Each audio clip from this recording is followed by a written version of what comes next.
Somewhere beneath the golden sands of ancient Egypt lies a story that history tried to bury, but never fully erased. A pharaoh, powerful, divine, untouchable, died not in glory, but in silence. No grand battle. No heroic ending. Just a body, hidden away, surrounded by secrets. For centuries, scholars believed they understood how Egypt's rulers lived and died. But one discovery shattered that belief forever. A mummy, preserved in astonishing detail, revealed something impossible, evidence of a violent death, concealed beneath layers of ritual and myth. Who would dare assassinate a god-king? And more importantly, how did they almost get away with it? As science begins to peel back the veil of time, a darker truth emerges, one not of divine rule, but of betrayal, conspiracy, and a murder that changed the fate of an empire. The desert is silent at night.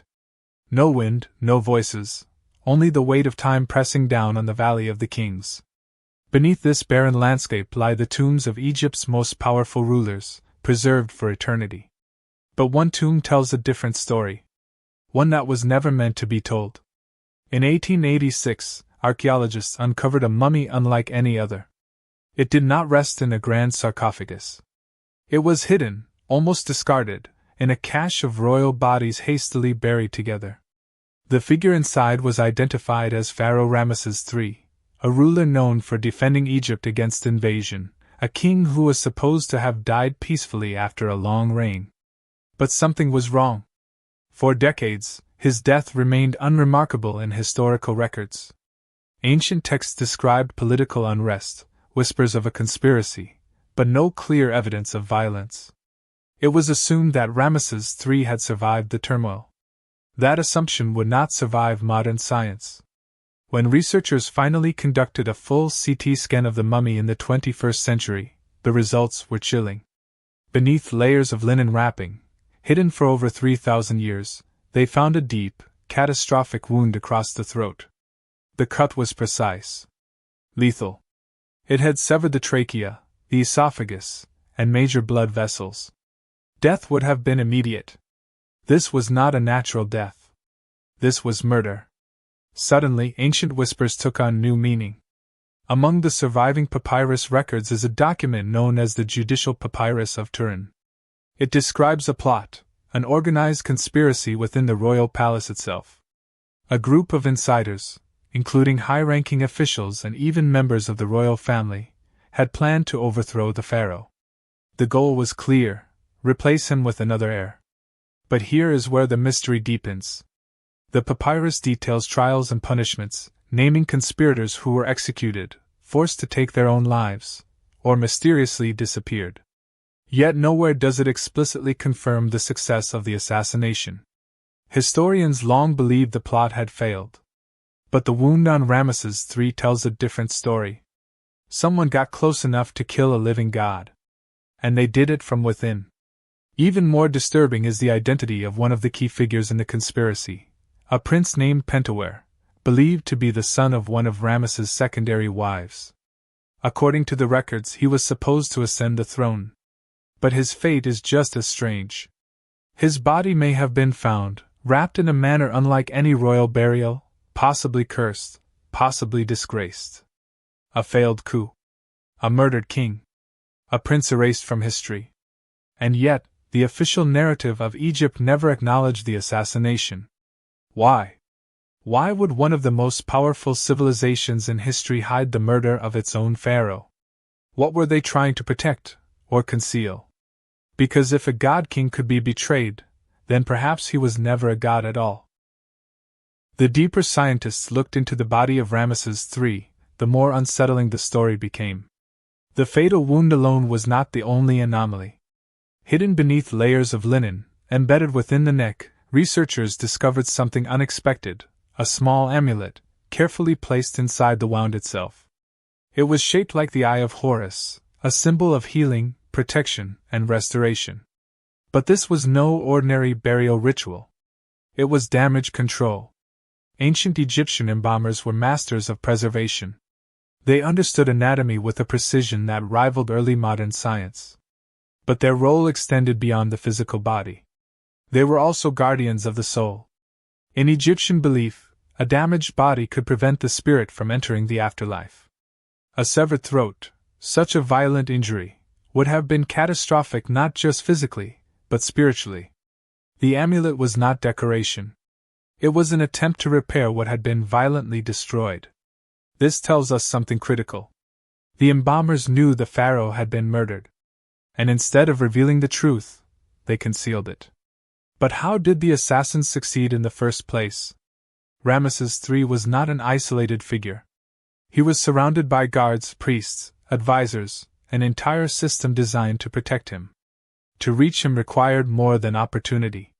It required access, trust, and precise coordination. The judicial papyrus reveals fragments of that mechanism.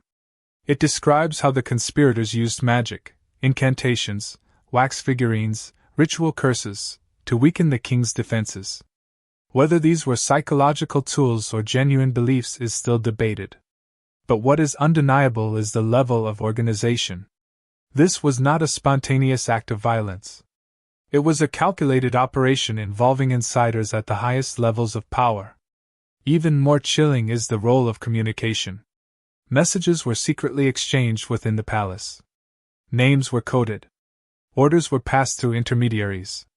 At least one of the conspirators was a member of the royal harem, someone who had direct proximity to the pharaoh himself. This was not just a political coup. It was an infiltration of the most intimate spaces of royal life. And then there is the second body. In the same cache where Ramesses III was found, archaeologists discovered another mummy. Unlike the carefully preserved pharaoh, this individual was wrapped in a sheepskin, an act considered ritually impure in ancient Egyptian culture. The body showed signs of distress, possibly suffocation. The face was frozen in a silent scream. DNA analysis later revealed a shocking connection. This was likely Pentawere, the prince accused of leading the conspiracy. If true, it suggests something far more complex than a failed plot. Because Pentawere was punished not as a traitor, but as someone who had already crossed a line that could not be undone. Which raises a disturbing possibility. What if the assassination did succeed, but the system that followed refused to acknowledge it?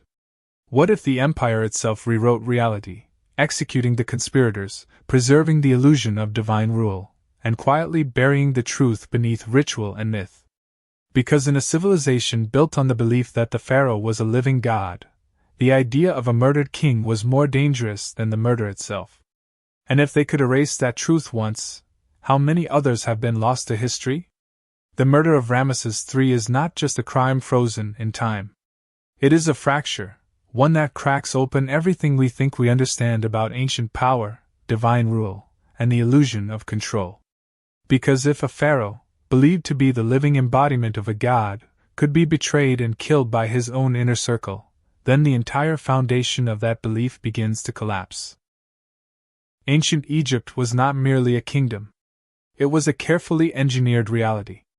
Every monument, every ritual, every inscription reinforced a single idea: the pharaoh was eternal, invincible, chosen by the gods. This was not propaganda in the modern sense, it was the operating system of an entire civilization. To question it was to question the structure of existence itself.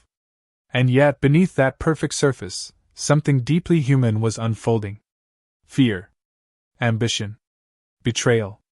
The conspiracy against Ramesses III reveals a truth that echoes across time.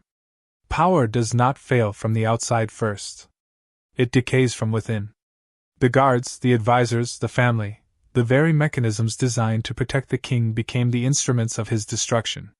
It was not an invasion that ended his life. It was proximity. And then comes the silence. No grand announcement. No historical record declaring the fall of a god-king.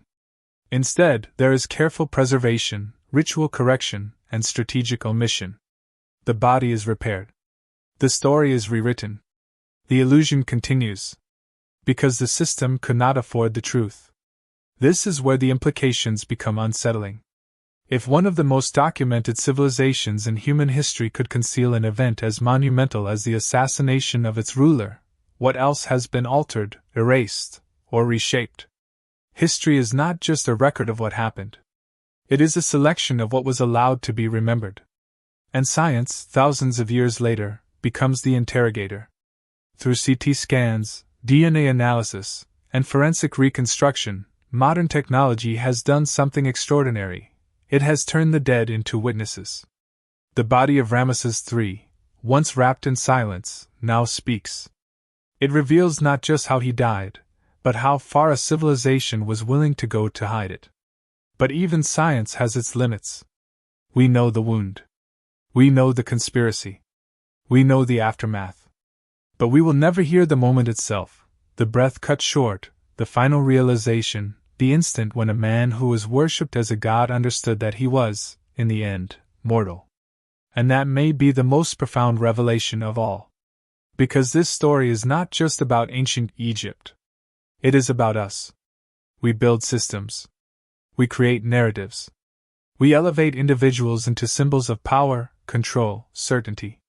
And yet, beneath every system, the same forces remain: ambition, fear, loyalty, betrayal.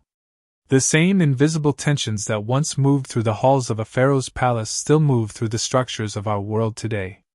Civilizations rise on belief. But they fall on truth. And sometimes, the most dangerous truth is not that a king was killed, but that he could be. Because the moment we realize that even gods can bleed, we are forced to confront something far more unsettling. That power has never been absolute. Only believed to be.